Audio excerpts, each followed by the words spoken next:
Prophesy again. And now, the Trumpet Daily with Stephen Flurry. Hello again, everyone, and welcome back to the Trumpet Daily radio show. We're back in our comfortable studio in Edmond, Oklahoma, the headquarters campus here, broadcasting to you live here locally on 101.3 KPCG. And, of course, as we've been advertising on these mini campaigns, we are available on the live stream as well. You can get that at the trumpet.com website or at kpcg.fm. And I know many of you listen to this program a little bit later in the day via the podcast, so you can get that also at the websites. Well, we had a successful run through Phoenix, Los Angeles, and then Sacramento. Hopefully you got a chance to listen to the audio journal, which we played yesterday. And if you haven't, you can get to that at thetrumpet.com, and that just kind of gives you a rundown of the trip and some of the things that we experienced along the way. But it was a successful trip, and hopefully there will be some positive fruit that comes from it in all three of those regions. One of the things that was interesting, just as a side note, in the hotels, of course, they have all the cable news channels. I don't have cable at my house, so I don't watch it that often, although we obviously see some of the clips the next day and such, and we play some of those highlights for you oftentimes. But just having the cable channels, you're able to, after an evening or after whatever you do, get back to the hotel to turn on the news to just see what's going on. And what a crazy week as far as news is concerned.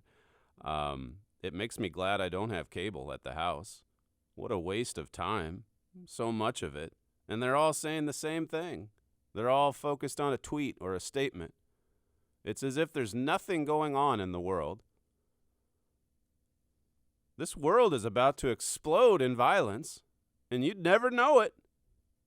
If you're watching MSNBC or CNN, you would never know it. Now, maybe the president is quite good at pushing their buttons and manipulating the press. Some have said that, and there's probably some truth to it. But still, for them to react to every little thing, like a mob, basically. Grabian says that CNN and MSNBC have said the word racist more than 1,100 times since the president's tweet storm on Sunday, when he criticized these ladies that, I forget the exact wording he used, but basically saying, if they don't like it, they should leave. They should go back to their country, or in the case of Ilhan Omar, go back to Ethiopia. If it's so nice there and you hate America, then go back. And so that's what set off the firestorm. 1,100 times. Then last night, the rally, I think it was in North Carolina, and you had some in the crowd chanting, send her back. And again, the reaction, the firestorm of response coming from CNN and MSNBC. This was Joe Scarborough's reaction to the rally last night. This is what he said this morning, clip 3. It's hard to say, actually, that this is shocking, given everything that has preceded this moment. Perhaps everything has led up to this. But this is the low point of, I think it's the low point of the Trump presidency. And I would hope, after last night's shocking display in any other context, under any other president, at any other time in American history, that we can go ahead and just be done with the fiction that Donald Trump is a bad guy running the country. But those at the rally, we need to try to figure out how to understand them a bit more. They once again made themselves perfectly clear last night. We need to do away with this fiction. that you've got a bad guy in the White House, but the people are pretty good. They're all evil in Joe Scarborough's estimation. So here we are at another low point. This is probably the 1,000th low point for the Trump administration, the way the mainstream media views it. Rasmussen poll, according to Rasmussen, it says 32% of Democrats say that it's racist for any white politician to criticize the political views of a politician of color. It's just racist to criticize them. You can't criticize them. So Ilhan Omar's Twitter feed, that's above any kind of criticism or rebuke. She can say whatever she wants about Jews or whoever. And for the president to criticize her, well, it's obviously racist. Roger Simon at PJ Media says that to say that the Democrats are obsessed with race these days is the equivalent of saying the sky is blue. I'm a racist. You're a racist. Donald Trump's a racist. Nancy Pelosi was a racist until she attacked Trump for racism. Your neighbor's a racist. Your insurance broker's a racist. Your dentist's a racist, as well as your periodontist. All white males are racist. Some white females are racist, especially those married to white males. Everywhere a racist. Never mind that many of those people have no history of racism. It doesn't matter. It does not matter.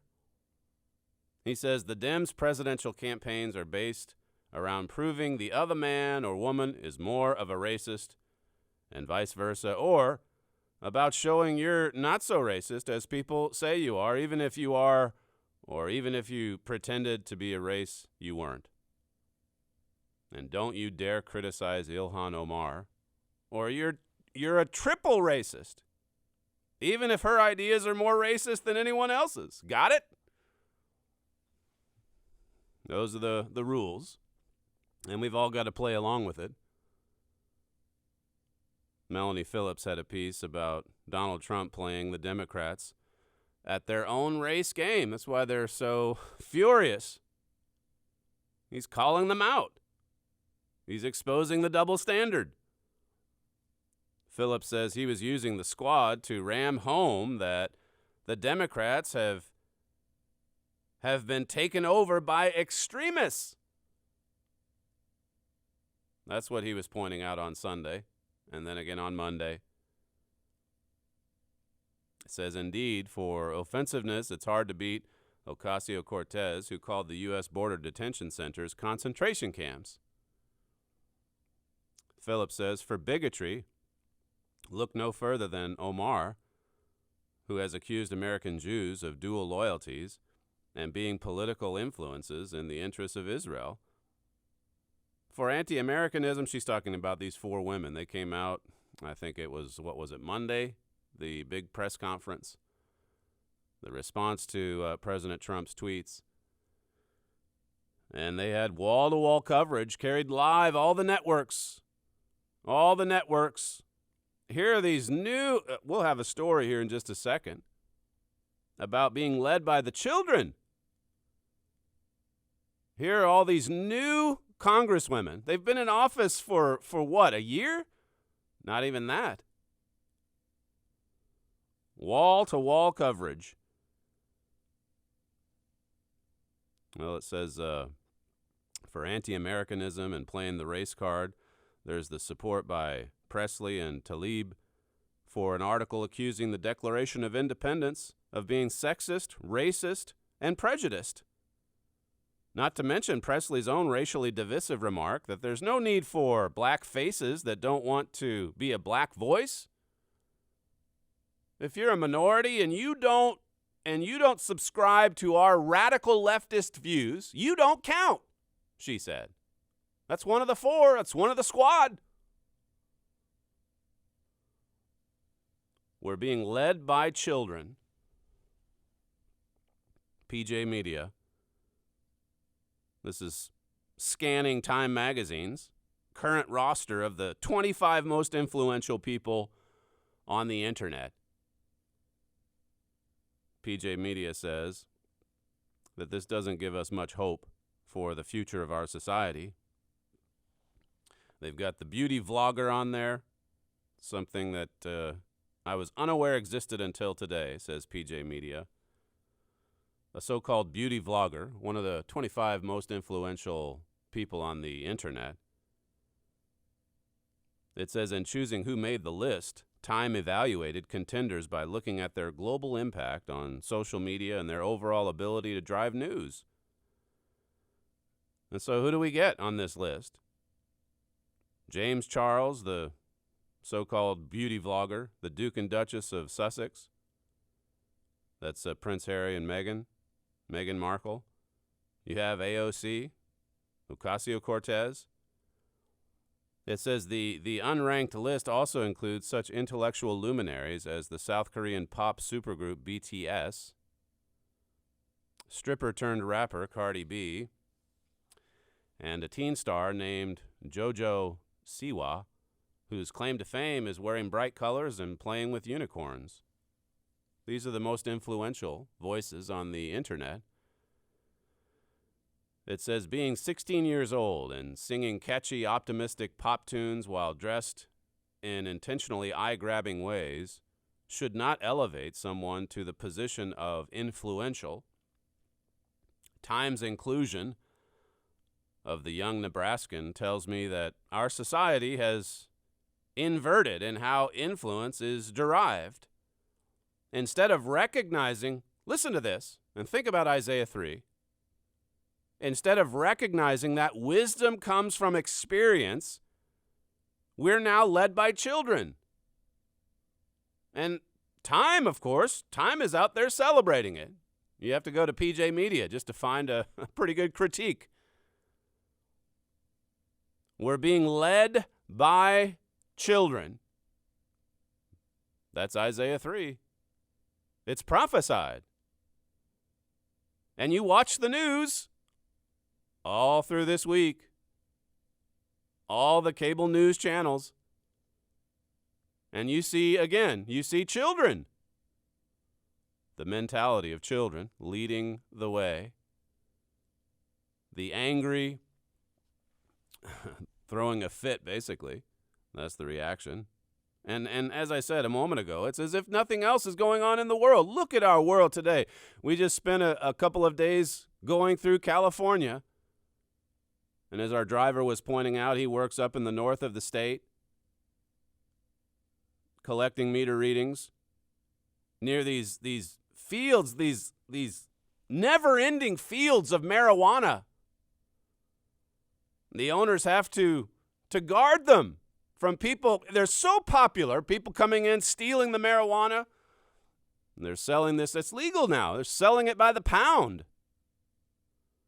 And people are smoking it. They love it. And the politicians love it. They want more freedom. They see this as freedom. And of course, homeless people by the tens of thousands are free, quote unquote, free to roam the streets. And you see them all over the place, in LA, in Sacramento. This world is in trouble. The troubles are intensifying. These troubles are prophesied. A few weeks ago, Los Angeles Times had a column saying Los Angeles, where mega mansions and shanty towns share the same zip code, and where the dark underbelly of a colossal social breakdown is on full display. Full display. You would think the 24-hour news networks could make some time for this. This colossal social breakdown. It's on full display. Everyone in California can see it. There was a CNN headline around the same time, I guess early in June, pointing out that homelessness has gotten a lot worse in LA County despite a huge investment. In other words, they're throwing hundreds of millions of dollars at the problem, and the problem is getting worse. It's getting worse. Last year, California spent $619 million on the housing and services. Well, actually, this is from that Los Angeles Times piece, so I think this is, in fact, L.A. County. $619 million, and yet the homelessness increases by 16%. I've pointed this out before, but there's 60,000 people living on the streets in L.A. County. That's a medium-sized city.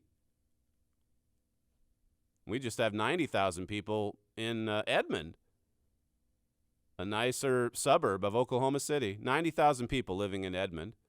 60,000 living on the streets of Los Angeles.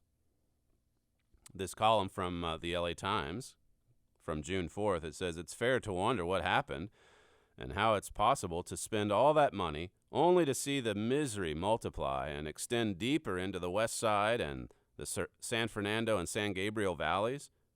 It says, but to call homelessness a choice is to dismiss the complexities of human frailty. More common on the streets are tangled narratives of trauma, abuse, loss, physical and mental illness, loneliness, addiction, paralyzing poverty, and yes, some peddle drugs, steal, and prey on others to survive. See, how do you fix this? We were driving by a fast food restaurant. A lot of them live in cars, and they've got the cars stacked up with all their belongings. And in the case of the one we saw, the hatch in the back was opened, and, this is their house. And they stay there in these parking lots until the police force them to move. So you've got all of these restaurant owners and essentially squatters on their property. How do you solve it? How do you fix this? And what are our leaders doing? It says you might have expected Governor Newsom, who made housing a centerpiece of his campaign, to step in, but instead he was a ghost. He talked about it during the campaign, but like so many politicians, once they're in office, then they drop it. It says when it comes to leadership on the interwoven matters of homelessness and the housing affordability crisis, you do not find too many profiles in courage. L.A. Mayor Eric Garcetti's plan for temporary shelters in every neighborhood has been met with neighborhood pushback, and it hasn't helped that projected costs for these facilities have soared beyond original estimates. So everyone talks and has ideas about what can be done, but nothing gets done. Or if it does, it just piles on the debt. Isaiah 1 and verse 5 talks about the head being sick. The head, that's the leadership. And then you keep reading into verse 6, and it talks about the whole body. The whole body is sick from head to toe.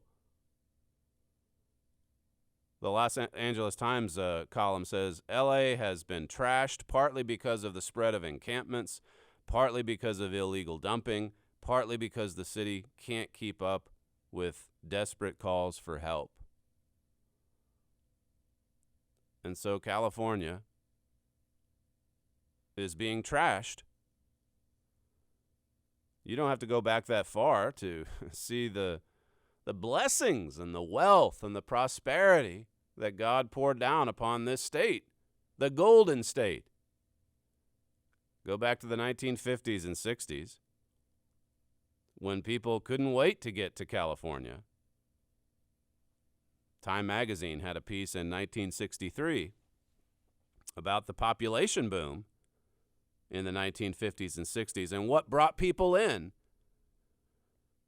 It said the oil wells, the fishing industry, the availability of the beautiful mountains and beaches, the neat, prim charm of the sun-baked villages of the South, the excellence of the schools, the fertility of the land, and the forests of the North. It had a little bit of everything.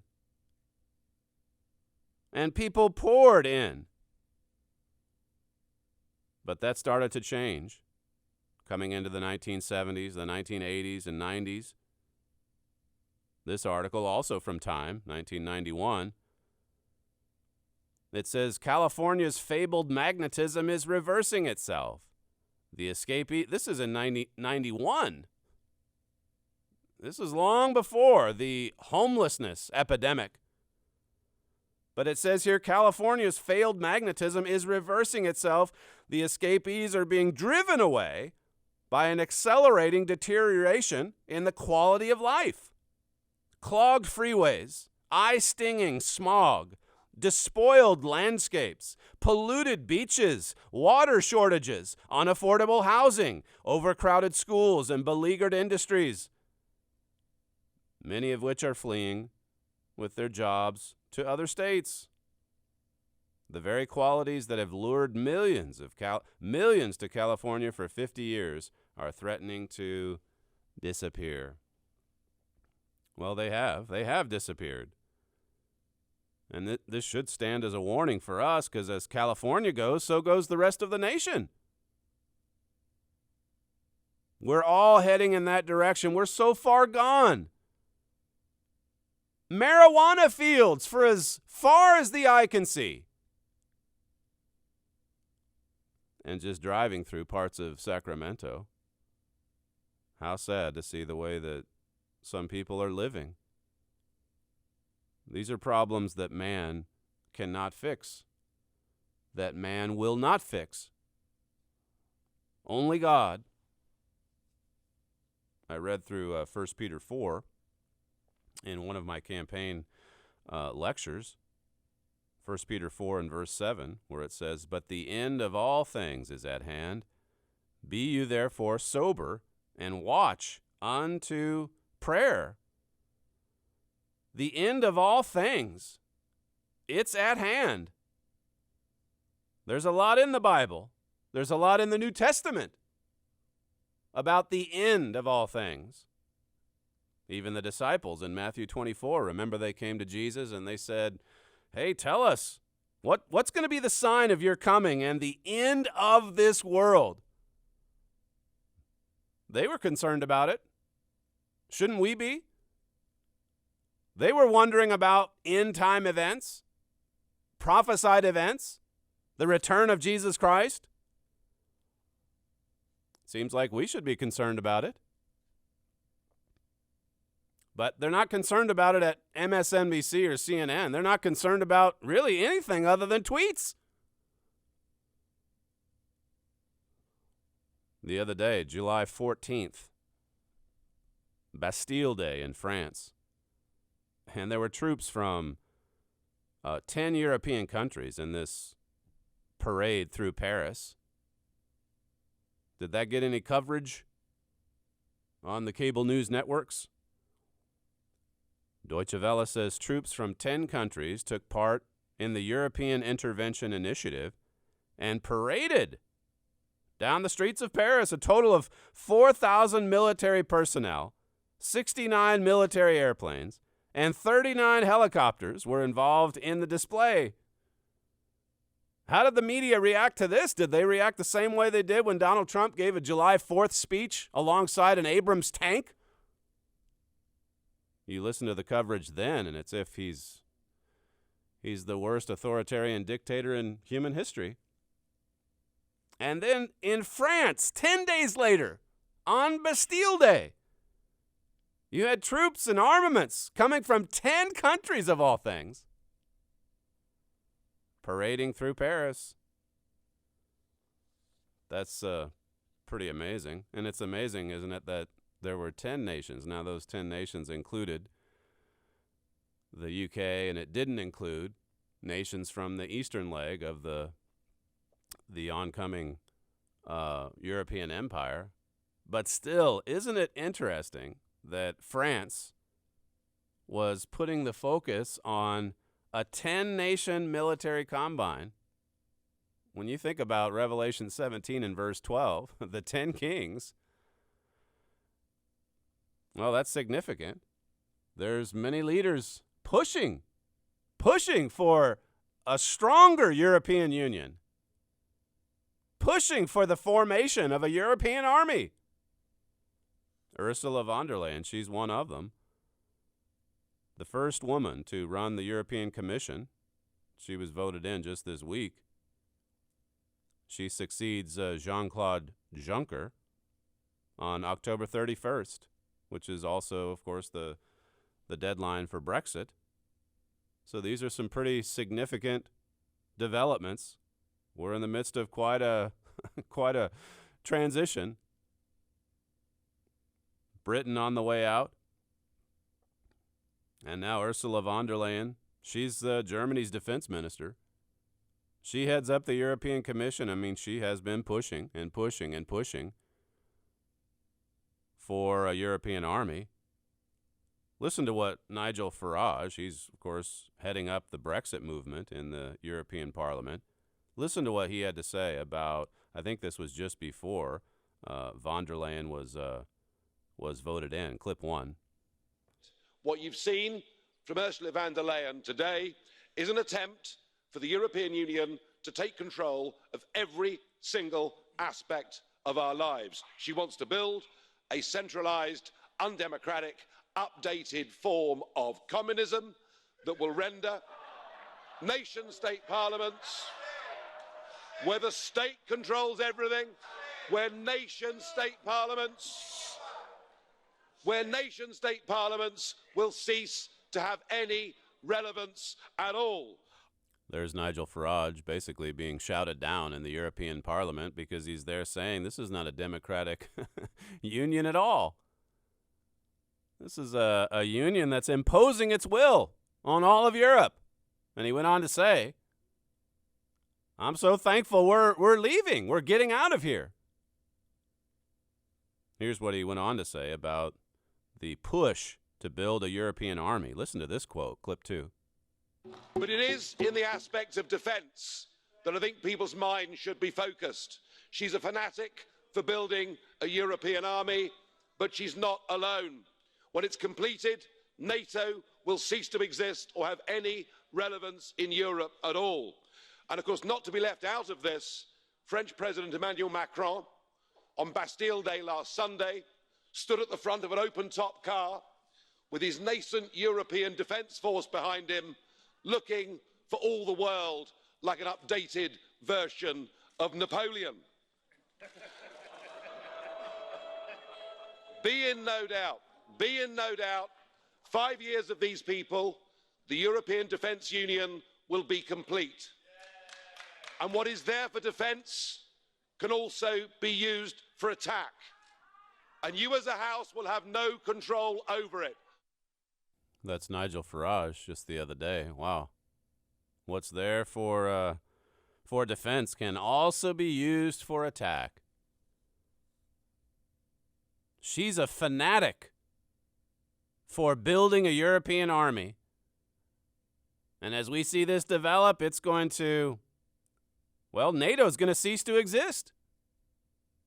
Now, the cable channels, they don't care a thing about NATO unless it's Donald Trump tweeting about everyone paying their fair share. Then they're really concerned about NATO.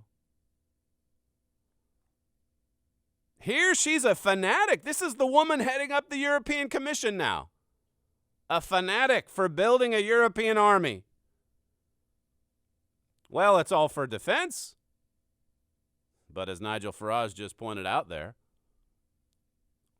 what's there for defense can also be used for an attack. What about the military display on Bastille Day? Where's this headed? What's France and Macron? What are they trying to promote here? France maintains goal of creating a European army, says the French defense minister. That's France's ambition, he said in a recent interview. The French defense minister, you've got the German defense minister. She's a fanatic for building a European army. Well, she's not going to be the strong man, von der Leyen. But there are plenty of calls in Europe for the strong man. That's not going to make news on CNN or MSNBC either.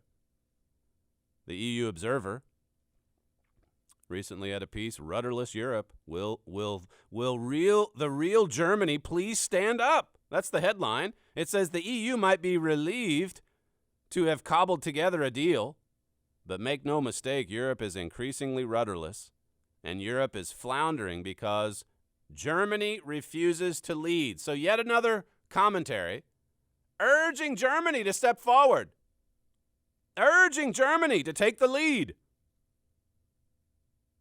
It says a new chancellor, an able German Commission president, and Brexit presents a new opportunity to reset Berlin's vision for the future of Europe by placing itself confidently at the heart of Europe. Germany needs to set out its vision for the future of the EU. Listen to this conclusion. This is again from the EU Observer. It says, but to do this, to really lead and shape Europe, Berlin must realize that you can't live in fear of the future by trying to remedy the past.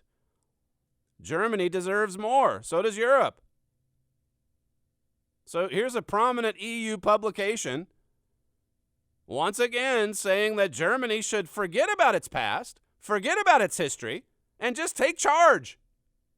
Just take over. Just take the lead.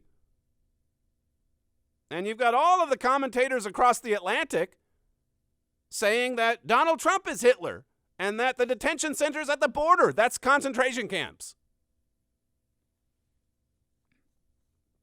And they miss everything that's going on, that's actually happening in the world. There was a story, I mentioned it in one of the campaign stops, about the United States' reaction to Turkey, Turkey's program or its deal with Russia to get this missile defense system. And the U.S. considered this a dangerous threat and told Turkey, look, if you don't back out of this deal with Russia on the missile defense system, then we're going to back out on our deal with you to supply you with 100 F-35 stealth fighter jets. Think about Turkey having 100 F-35s. Just Turkey. This is just one nation among many. The world is turning into an armed camp. The world is arming for war. And these kinds of dealings, they're just routine. Russia supplying Turkey with the missile defense and America supplying Turkey with F-35s. Here's an article. German arms exports to Ankara continued despite escalating Greek-Turkish crisis. Hasn't stopped Germany from continuing to export arms to Turkey. Everyone does it. Germany, Russia, the U.S. Well, now the U.S. is upset, so maybe they don't deliver the F-35s, but you get the idea. You see what's happening. This article says only last year, deliveries to Turkey made up almost 1/3 of all German arms exports. That's something like 770 million euro. The world is preparing for war, but you'd never know it. You'd never know it watching the 24-hour cable news networks. The only war they're concerned about is their war against President Trump. In the old Ambassador College Bible correspondence course, one of the cover letters says, a hot World War III is coming. It says here, we know how the United States of Europe will be used by Germany to attempt world domination. Prophecy shows 10 kings, 10 dictators will arise in Europe and give their power to Germany. That is what's prophesied. That is what should be the headline. That is what should be featured on the news shows. And yet you hear nothing about it 1 Peter 4 and verse 7, once again it says, "But the end of all things is at hand. Be you therefore sober, and watch unto prayer." Be sober and watch unto prayer. My father says in the Peter booklet, the fact that Christ's return is so near should change our behavior. This is a theme I keep coming back to at these campaigns. We're getting so close. It should change our behavior. It should stir us to action. The knowledge of Christ's imminent return should make us urgent spiritually. That's what my father wrote. We are facing terrifying times now just ahead of us. And God wants the reality of this coming crisis. He wants it to motivate us to change our lives, to help us give more to His work, to give more in support of His work, to turn our hearts to Him in repentance and faith. When we come back, we'll go through some of the material my father sent out last night in a special trumpet brief. He had some wonderful comments there about how important these youth programs are that the Philadelphia Church of God sponsors. You're listening to Stephen Flurry, and this is the Trumpet Daily Radio Show. If you'd like to email the program, you can send comments to td@kpcg.fm. We'll be right back.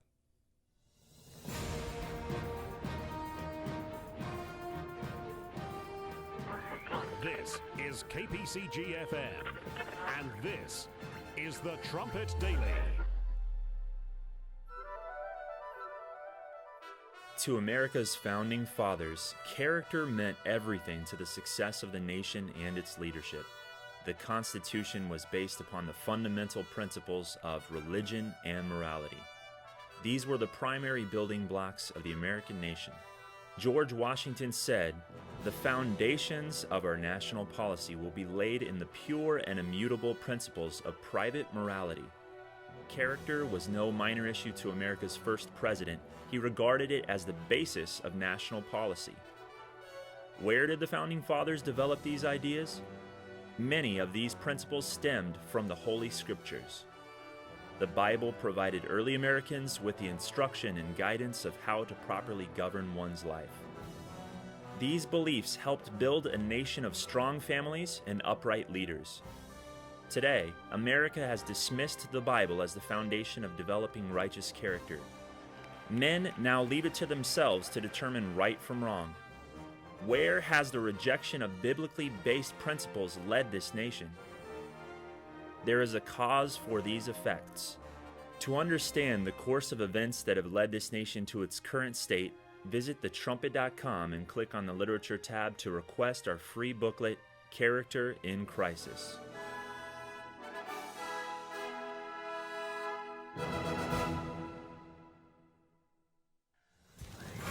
The Trumpet Daily.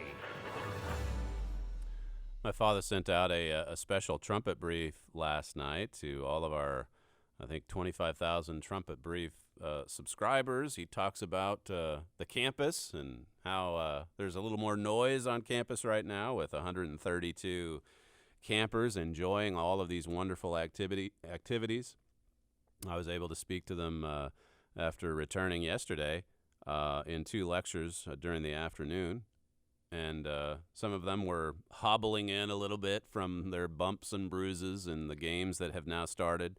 Basketball games, soccer, flag football for the fellas, and volleyball, and quite a few other things as well.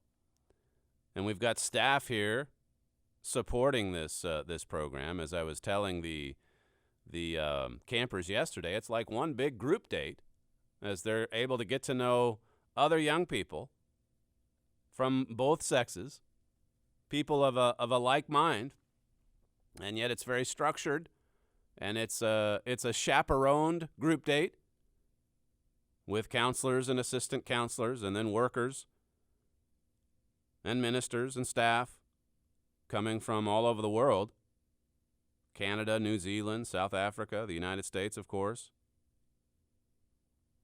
My father says these camps are far more important than is immediately apparent. They are a vision of how God will correct the problems of this entire world very soon. You go back to what I covered in the first segment. Look at the streets of our cities. Look at what's happening to our families. And when you come to this camp, you're able to peer into another world, a world that will soon correct the problems of this present evil world. My father says that he refers to Isaiah 3 and verse 8 and how the fact that our nations are ruined. They are ruined.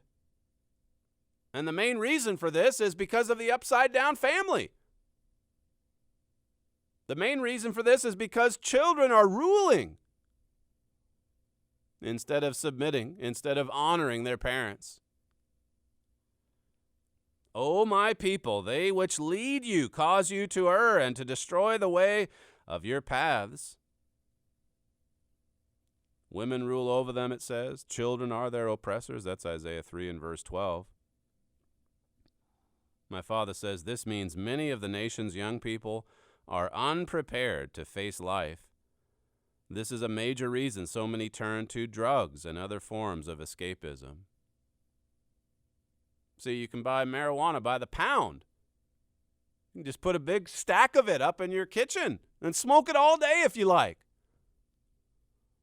Young people turning to escapism, utterly unprepared for life, for the responsibilities of marriage and family. I was telling the young people yesterday that Mr. Armstrong taught us that marriage is a career. And just like with any other career that you would pursue in university or wherever, you have to prepare for it.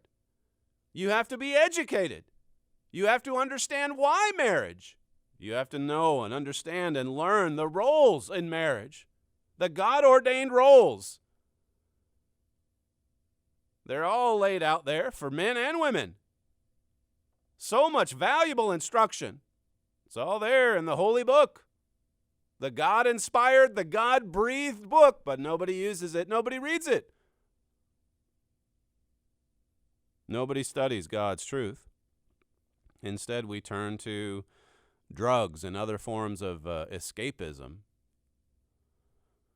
My father says between 2008 and 2015, suicide among school-age children and adolescents in the U.S. more than doubled. So they're turning to all forms of escapism, and more young people are just ending their lives altogether. It says among this young group, suicide is the second leading cause of death after unintentional injuries. My father writes, something is dreadfully wrong with our young people. This is a crisis that God cares deeply about. He refers to Herbert Armstrong. He refers to all of the youth programs that he started, YOU, the youth camps, the academy, the college, Malachi 4, 5, and 6. A prophecy that an end-time Elijah would turn the hearts of the fathers to the children and the hearts of the children to their fathers. Bring the family together. You can look at what Mr. Armstrong was doing and saying and really emphasizing the last 7 years of his life when he was in his late 80s and early 90s. He was talking mostly about the youth programs. Well, he certainly emphasized it. I don't know the exact proportion compared to other subjects, but he started the youth magazine in 1981. This is just 5-6 years before he died. And the camp and youth programs, they were bigger than ever during the 1980s. That's when I went. He really emphasized family. He was a family builder. It says Malachi 4 applies to God's spiritual family and the physical family. God insists that we turn the heart of the children to their fathers. To do this properly, the family must be turned to God and His love. In my camper orientation lecture, that first night last week, I talked about loyalty and how important it is for you young people, I said, you young people, to be loyal to God, to be loyal to God's law, and to be loyal even to your own parents. You represent their family name. You don't want to bring shame on their name. That's the message they're receiving at this camp. And they should be proud of their family. They should be proud of the God family. What God is building. It's the solution to all the evils in this world. My father says soon the whole world is going to be ready to be taught. God's church, including our children, must be ready for this gigantic job. He refers to, again, the prophesied Elijah, Luke 1 and verse 17, and then says, God says we must prepare our youth and adults for the return of Jesus Christ. We must be prepared for the return of Jesus Christ. The end of all things is near, as I read in the last segment. Be you therefore sober, and watch unto prayer. This is all part of the preparation. We've got to be prepared for what's coming. We're working hard at this camp to prepare these young people for their future, for the return of Jesus Christ, for their entry into the family of God. Well, they're already in it, in embryo. God's family, it's about to spring forth and cover all the earth. He says finally in this trumpet brief, what we're doing at the Philadelphia Youth Camp helps prepare our youth to assist Christ in changing the world, even the universe. God has a lot of care and concern for our young people. Jesus Christ wants to use them to help teach the whole world. And so he says here, we work hard to teach our youth that vision. We work hard to give them that vision. Yesterday I read to them 1 John 3. I'll just wrap things up with this passage. 1 John chapter 3 and verse 1. Notice what it says here. Behold, what manner of love the Father has bestowed upon us, that we should be called the sons of God. What manner of love is this? That we should be called God's sons? The children of God in God's family? That's right. That's what God's offering. What manner of love is this? God says, behold, take note of this. Consider this. We're the sons of God. And sons, obedient sons, they honor their father by obeying his law, by following in Christ's steps. Be loyal to the law of God, loyal to God our Father. Verse 2 says, Beloved, now are we the sons of God, and it does not yet appear what we shall be, but we know that when he shall appear, that's speaking of Christ, and when he shall appear at his return, we know that when he shall appear, we shall be like him, for we shall see him as he is. We're going to be just like him at the return of Christ, born into the family of God, resurrected as a glorified spirit being, immortal, eternally living, sons of God, family of God. That's the vision that we work hard to teach our young people at this camp and at all camps. And it says in verse 3, Every man that has this hope in him purifies himself, even as he is pure. If you have this hope, then you automatically go to work purifying yourself. Notice the order in these two verses 2 and 3. First, God gives us this royal family vision. First, God gives us this hope. First, God says, behold, what manner of love the Father has bestowed upon us, that we should be called the sons of God? If you have this hope, then you are purifying yourself, even as God is pure. This purification process, it leads us right into the family of God. God gives us this incredible, transcendent vision about being sons of God. And then he starts talking about the royal law. And this is not a new subject. It's not a subject change. It's God's royal family, after all. And our job for all eternity will be administering God's royal law. God's government. God, family government. Verse 4 says, whosoever commits sin transgresses also the law, for sin is the transgression of the law. We need this vision, and we need this holy law. My father wrote in the last hour, John taught the God family vision first. Behold, what manner of love, he said. He inspired people with the vision. And then he said, if this is what you want, you must keep the law. If this is what you want, you must observe the law. You must submit to God's government. You must embrace this truth.